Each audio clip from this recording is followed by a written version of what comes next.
brace yourself, a patriarchal society. Go there by yourself, because these people will play you. Like, they can play you. Some people might choose not to rent an apartment to you because you work in the arts, and they don't think that people who work in the arts have serious jobs.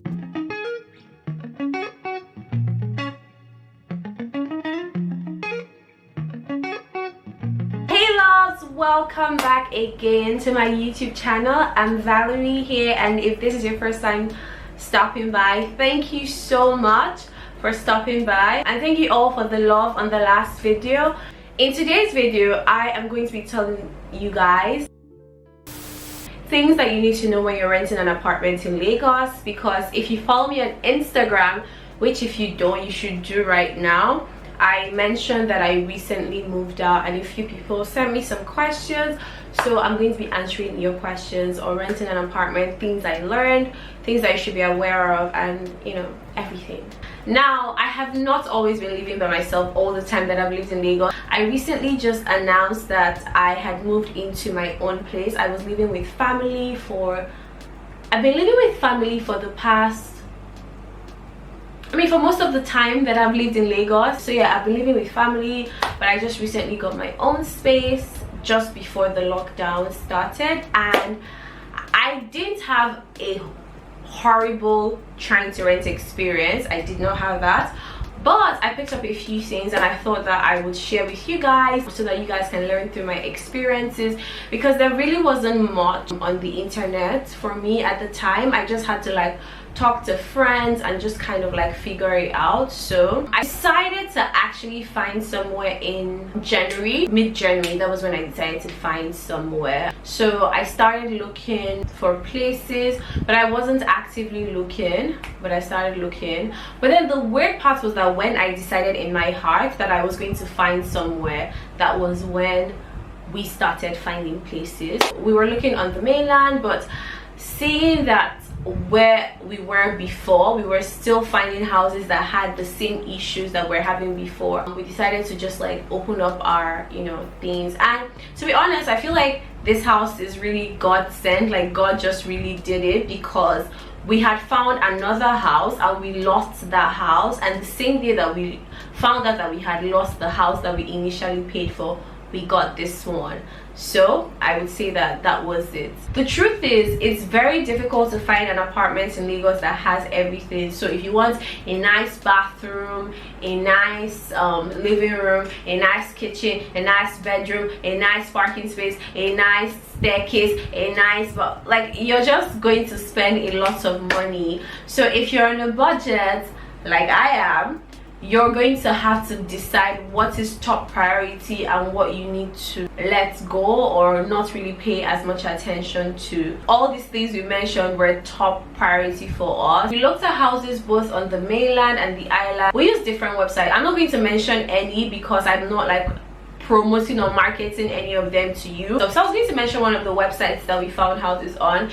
It was called Property Pro. I think that was one of the places where we actually found the initial houses we looked at. I would say that you should not book any of those houses you see directly on the website. I would advise and recommend that you find the numbers of the agents that are tied to those apartments or those houses on the website, and after you get in touch with the agents, you actually go there and see the place for yourself. I think it is so important. I wish I took videos when we were hunting and stuff. I wasn't really planning to do a video about that, but I just thought that, you know, to do this after, so I don't have clips.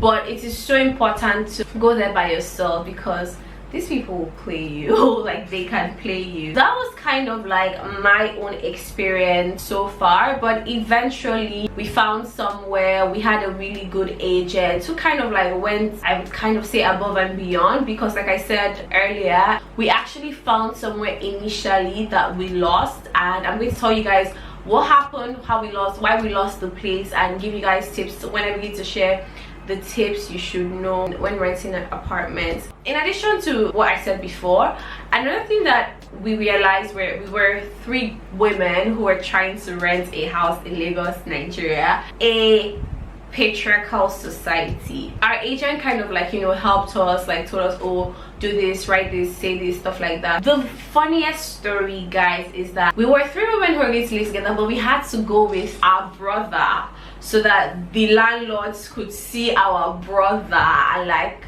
believe that we were not going to be crazy or do anything funny. And I don't know why that happens, but unfortunately that's going to happen. So I would highly recommend having some male figure that can just like be there. If not, these people, they'll just want to do you anyhow and play you. I'm really sorry that I'm just telling you guys like this, but this is the society that we live in. And I want to say if only men are going to be your landlords, but that's kind of untrue, because I have a friend who rented a house from a woman and that woman put her through the worst. Another thing that I kind of learned from my experience is some professions are giving preferences over the other. If you're going to be sharing houses with people, you have to like look at those people's professions and see whose profession is much preferred to be on the lease. This is so weird. I never thought that this was a thing. I thought that as long as you had a job you were good, but not at all, guys, not at all. In the professions, they also prefer certain companies to the other. So if you're going to be renting houses with people and maybe one person works in a more well-known company, then I would recommend having that person's name on the list instead. So 10 tips you should know while you're renting an apartment, and it's going to save you stress. Tip number 1, you should consider your daily commute, because a lot of people live in Lagos and they're stressed.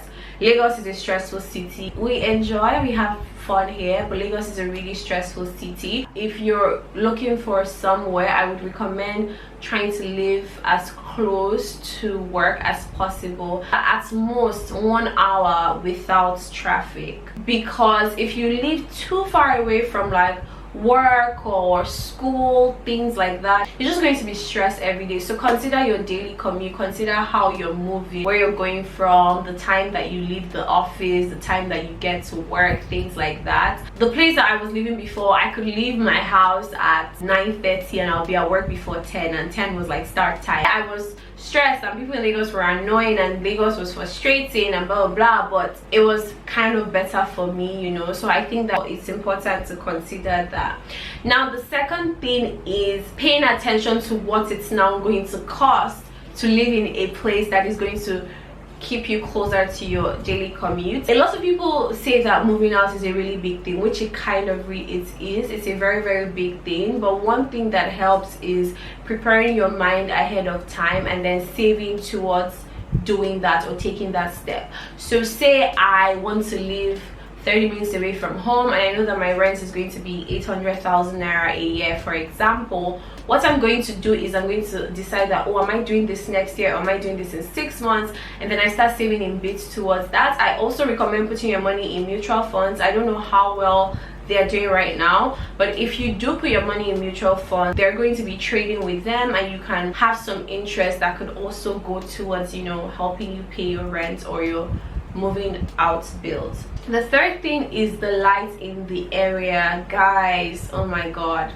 this is so important, because you don't want to move out, buy a generator and then burn fuel every single minute, every single time. Especially now that we're working from home, I think that electricity, god, Valerie, electricity, I think that electricity is so important, because I have never been more grateful for where I stay right now until I started working from home, because always being at home, I still don't have a generator. I haven't like bought one because I just have been unable to. They're quite expensive, but I'm still enjoying electricity. I'm filming currently, like there's lights, that's why I'm filming at this time. So I think that you should consider the electricity in the area you choose to see if that's a good enough area for you.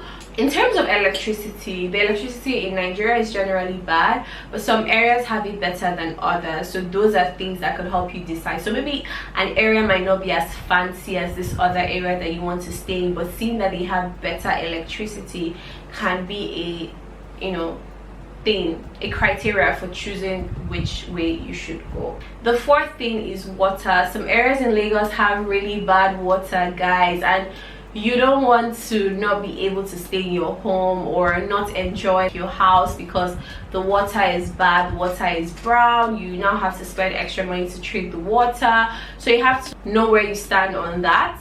When you know where you stand on water, you can now say, okay, I have to budget this amount of money to fix my water too. The fifth thing is security. It's so important to stay in a secure area as a woman if you're going to be living alone. Like, I think that the reason why I'm not as paranoid or I'm not as scared is because the area that I stay is somewhat secure. So you want to make sure that you're not staying in any crazy places. You don't want people to break into your house. You're living alone, like you're totally responsible for yourself, you know. That is something that you should really pay attention to. Is the security good? Are people robbing people there? How often do they experience robberies? You shouldn't move into an estate or an area where they rob people every month and you didn't know that before moving in. If you do your research and ask questions, you'll definitely hear things about stuff like this. Another tip, when choosing agents, you need to be very careful. Some agents could scam you, some agents are helpful and stuff like that. So let me tell you guys a short story. So the first apartment that we got, the landlord asked us to liaise with his agent. So our agent took us to the landlord and we met with the landlord's own agent. Now we paid, say, like 70 to 80% of the rent because the house was being renovated, and we were like, we would complete it when the house was done. Do you know the funny thing that happened? Do you know how we lost the house, guys? So basically someone else came and paid the complete money to the landlord, and the landlord decided to just give the house to these people, and then our money was just like hanging in the air. Thank God, thank Jehovah for coming through for us, and this agent actually eventually returned our money. But he didn't return our money on the spot, so we had to do a lot of like calling. He said the bank was filled. You don't want that to happen to you, so like be very careful. I don't think that there's anything that we would have done differently, except maybe even after we paid to the agent, as the landlord asked, informing the landlord that we had paid to the agent, because that was something that we didn't do, and the landlord claimed that the agent didn't tell him that we had paid. But you want to like make sure that you're being on top of things in that department. Also, another thing that I would recommend is, I don't know if this happens to you, but you meet some people and your spirit is just not okay with them. If you meet someone and you feel like your spirit is not okay with that person, then that person shouldn't be your agent, you know. Or if you feel like that isn't going to affect anything, then that's totally fine. Another thing is, like I said before, budget. You have to know what your budget is. Can you pay 1 million? Can you pay 2 million? Can you pay 3 million? Can you pay 500k? Can you pay 200k? Can you pay 100k? Your budget is really going to influence what you're able to afford. I really recommend group economics. That's like how I think that if you can be splitting things with people. I know some people say, oh, I can't live with people, I must live with myself and stuff like that, which is cool. But if you want to reduce the amount of things or the amount of money that you're spending, then it's really important to find someone who you feel like you can live with and split the bills with, because the bills in Lagos are insane, guys. You don't want to pay like full light, full water, full this, full that, everything by yourself. But if you can afford it, if you save up enough and you can afford it based off your salary and all of that, then that's fine.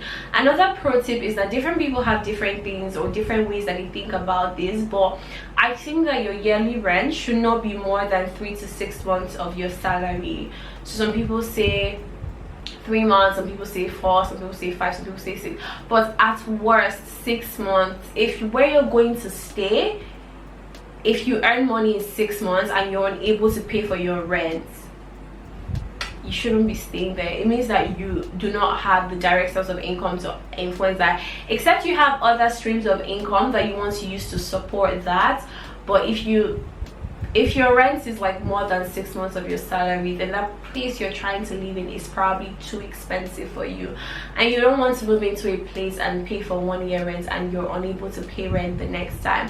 However, there are a few websites that let you pay for rent monthly. I don't do that, but I know Fiber, and I think there's this one called Mixta or something like that. I'm not very sure, but I would look for them and I would actually link them in the description box just in case you're interested in paying monthly rent. So the next thing is sexism. I already told you my experience with that in my story. You have to expect that that's going to happen, and you have to be prepared for it. It's very unfortunate because I don't think that you should be bothered about these things when you're ready to, like, you know, move into a place, but it's just something that you have to deal with. Our culture isn't very used to women trying to live by themselves or anything like that. You'll probably experience that, so brace yourself. When you want to move into someone's house, they will do a profile. Like, you have to submit a profile for the person to look and see if they like your profile. I never knew that. I never thought that. I thought once I had money to give you, you would let me stay in your house, but it doesn't work that way, guys. Just do a really good, or make sure you have like a really good profile so that you get chosen on time. The next decision you have to make is serviced or unserviced apartments. I think that this is also dependent on your budget. After paying for your rent, can you spare an extra 100 or 50 or 70 or 60? Can you spare an extra amount like that every month? That's another thing to consider. Some people swear by serviced apartments, some people feel like unserviced is fine. Anyone you choose, do you. Just remember that your apartment is either serviced or unserviced. And another thing is that even when they tell you that the apartment is serviced, ask for what you're actually paying for. I remember one of the houses that we viewed, the apartment was serviced and the service charge was like 70,000 naira a month, and then the service charge covered taking out trash, sweeping the compound, and that was it. You should not be paying 70,000 naira for someone to take out trash and sweep the compound. Oh, and security. And by security, I mean a gateman. And this was an apartment that had like 20 flats. So why are 20 people going to pay like almost 1.4 M every month because you want to pay a gateman salary? Like, gateman salaries aren't that expensive. Even when you're told that there's a service charge, try and find out what the service charge covers so that you don't play yourself boo-boo. The next thing is negotiate. I think that when you're given a price, you should try to go back and forth with them, because sometimes you're able to strike a deal. Think of it like haggling in the market. So if you go to the market and someone tells you that this bag is 5,000 naira, do you just count 5,000 naira and give them? If you do, that's good for you. You shouldn't like undermine people's work. Like, someone doesn't tell you that, oh, a very good something is 10k, and you now tell them that no, it's 2k. That you shouldn't do that. But I think in like negotiating, saying, oh, okay, this rent is 800k, okay, can we do 700? Or, you know, like, it's tough for me. Just try and negotiate. You don't know the kind of deals you can strike when you negotiate, you know. I know a lot of people don't like talking about like what they earn, what their rent is and stuff like that in this part of the world. But if there's someone that you can speak to in that area that can kind of like give you an idea of what they're paying because they've been there before you, I think you should negotiate based like with that price. You should move into houses that have metered connection, because when you move into houses without prepaid meters, hey, you will pay through your nose. I don't even want to get into the story of like what I have faced with electricity bill, because when we moved in, we did not have an actual meter. We just were doing the whole pay monthly PHCN bills or EKDC bills, and it wasn't cute. So it wasn't cute at all. So try and make sure, and if there's not one, strike a deal with your landlord to make sure that one is installed for you, and keep hammering until it gets installed, because this Nigerian electricity people, you don't want to get it back and forth with them, or you don't want that at all. The next thing is setting up a maintenance. I feel like this was a mistake that I made, and I'm going to share so that you guys can learn from my experience.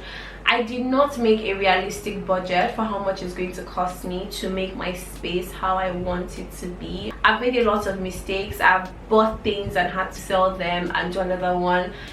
If I upload my vlog, you see that I'm even trying to change certain things that I already have in my room again, just because I'm trying to get it to how exactly I want it to be. So I would say make a detailed list, which is weird because I always do lists and stuff, but somehow I guess when you're doing something for the first time, you just never know. But somehow I did not do my list detailed enough, budget wise and needs wise. I thought, oh, I could manage certain things, and I didn't. I just feel like I couldn't manage those things. Don't undermine those costs. So while you're planning for your rent, it doesn't just end at paying for the rent. You still have to pay to set up your space. The lights might go bad, the pipe might burst, the sink might spoil. Like, there's just so much nonsense that can come up. So just like budget or have that in mind, so you're not taken by surprise. Because me, before, I just used to be like, why would that one even happen? Why would that even happen? Now I'm just like, oh yeah, okay. Always keep in mind that Lagos is a very interesting city. Certain areas are more expensive than some, so the prices mentioned or everything I've said in this video in terms of prices is very speculative. In terms of furniture and all of that, if you can afford to buy from ready-made companies and things like that, great for you. But I think that asking people who you know have moved into houses and stuff for their carpenters, actual people that you trust their taste for their carpenters or their artisans and stuff like that, would save you a lot of money in terms of furnishing if you want to have a really nice space. I've told everyone who's asking me for a house tour that we're not going to have a house tour anytime soon, not even this year. I'm sorry guys. If you look at everything I do when I do things in different angles in my room, you'll see that my room is pretty much empty. I just have like a bed and few things. So I don't know when I'm going to be done setting up this space. We have come to the end of this video.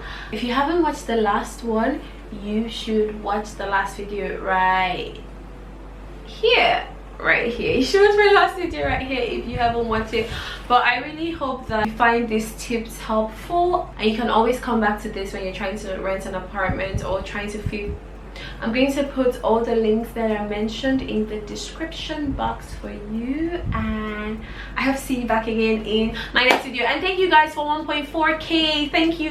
I am so excited that we're growing. Like, you guys don't even understand how much this means to me, because when you start doing something new, the amount of fear that comes with it, the amount of doubting yourself and stuff like that. But I feel like this past week there has just been so much love from you guys in terms of like watching my videos and things like that, and I really do appreciate every single one of you. Until next time, see you guys in my next video.